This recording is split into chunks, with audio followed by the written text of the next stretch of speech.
All right, welcome back, guys. This is Dr. LaHue welcoming you to a video. Today we're talking about type 1s, and we're talking about when strengths become weaknesses, or when good turns bad. Okay, maybe we'll call it the good, bad, and the ugly of each type. And this is the idea, is that most of us, within our personality type, we have certain characteristics or character traits that are strengths that work for us, that make us more productive, that, are of benefit to us. The problem is when we don't develop other aspects of our personality, those perceived strengths can become weaknesses. And we want to talk about this with each type. In this series of videos, we're going to be talking about the good, when good turns bad for each type. Today we're talking about type 1, okay, which is the reformer or the perfectionist.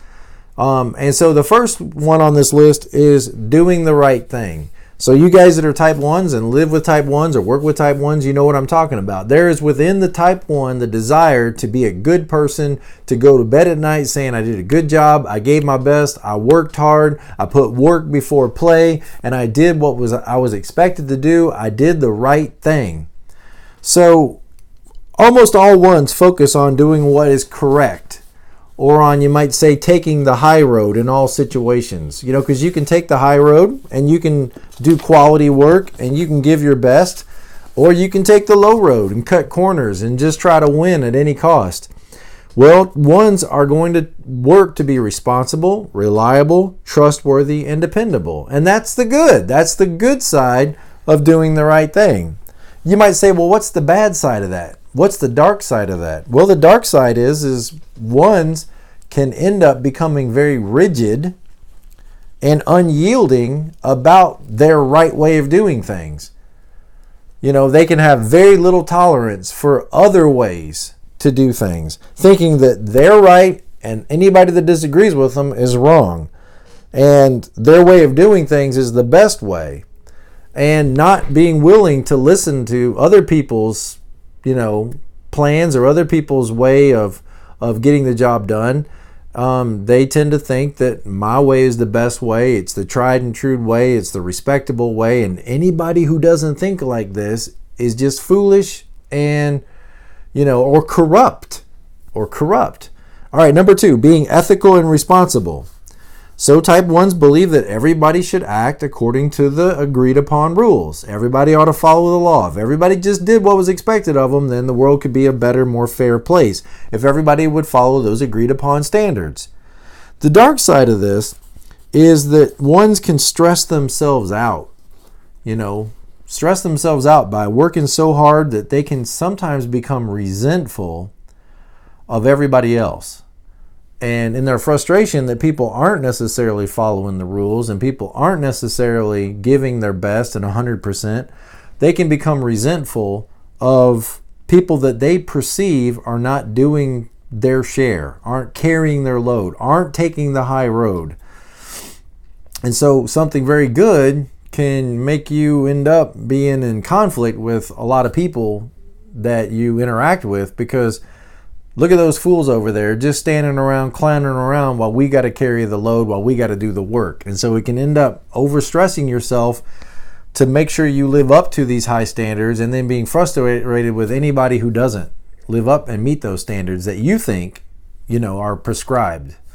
Okay, number 3, working hard and being improvement oriented or detailed oriented.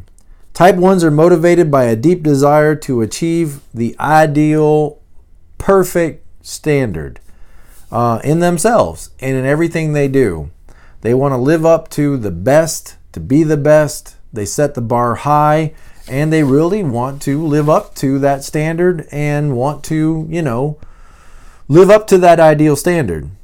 But that can keep a lot of pressure on you to improve. Never really being satisfied with yourself, never really being satisfied, you constantly criticize yourself. And, that everything's going to fall apart if you don't meet this perceived standard. You can create a negative work environment where everybody feels micromanaged.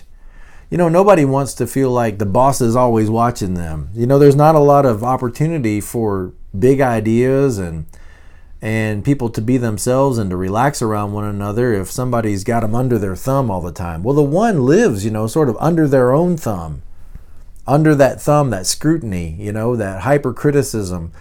And when you bring that into your environment or your relationships, it can make people feel uncomfortable to the point that maybe they don't share, what's really going on.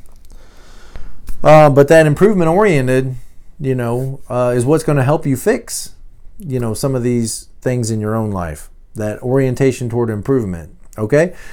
Next, quality control. It's the baseline assumption at the core value of ones that things they do should be done right. If you're going to do it, then do it right. And they're very good at providing that roadmap for achieving excellence in life. But ones can focus on the ideal perfection that's just not realistic. It's great to have these great standards, these perfect standards, but it can be very discouraging when you can't live up to them and when others can't live up to them or your kids can't live up to them. When you're pushing for impossible standards or undesirable standards, which can result in missing deadlines, overstressing themselves, pressuring their colleagues in unreasonable ways. You feel the pressure, and so sometimes maybe you can put the pressure on others. And everybody feels like they're being graded, Everybody feels like they're being graded and they're not living up to a very good grade, and people get disheartened and they quit. They realize if they can't succeed and they can't win, then what's the point? Then maybe, I might as well just rebel. I might as well just get by. I might as well just coast, or just get a passing grade.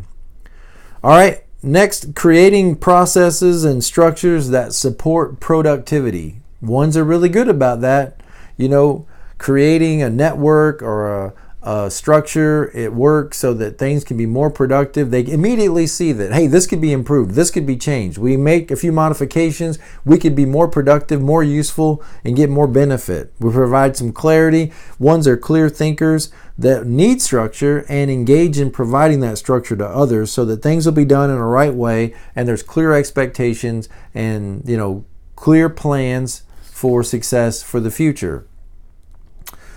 However helpful those guidelines can be, though, it can lead ones to kind of value routine over spontaneity, and inadvertently, stifle innovation that might come up from people. Because we got to do things the most structured, productive way. It's not very profitable then to think outside the box. But thinking outside the box, is often what makes companies get that advantage or get that edge on their competition. But ones aren't necessarily looking for thinking outside the box. They very much want to think inside the box. And if people would follow those manuals and those instructions, then, but the downside of that is when you're always focused on following manuals and instructions, you can't maybe see the new paradigm shift that needs to happen in your organization. You got to be able to color outside the lines a little bit, in order to have some freedom, at least some freedom to color outside the lines. And the last one is this: making significant, well-intentioned effort. Okay, ones are willing to give their best time at work, their best energy, and effort into accomplishing their goals. So you're going to try hard and work hard. Probably nobody tries harder than you try. But the downside of that is, ones can get kind of pushy and impatient with themselves and with others, and argumentative and judgmental, and put too much pressure on themselves to get everything right, and see all their own errors and flaws, and see everybody else's errors and flaws, and point out those imperfections, and point out when people aren't maybe making the best effort or the most effort. And again, it can be disheartening. So these are some of the, I think, some of the challenges when good can turn bad for a type 1. The good side is since ones are focused on self-improvement, these are things that you can improve. And probably for the one, that means relaxing a little bit and saying, maybe I don't have to get everything perfect. Maybe I don't have to stay 3 hours later than everybody else. Maybe people are going to figure it out on their own. I'll just do the best I can do and be supportive of others and help them to figure out, the best that they can be, and try not to be so harsh and critical on myself and others. All right, guys, thank you. Be blessed. Be present to life. Don't miss what's right in front of you for what could be, or the way things for one ought to be or should be, that you can't focus on the good that's already done and the good that you're doing. All right, guys, I'll see you next time.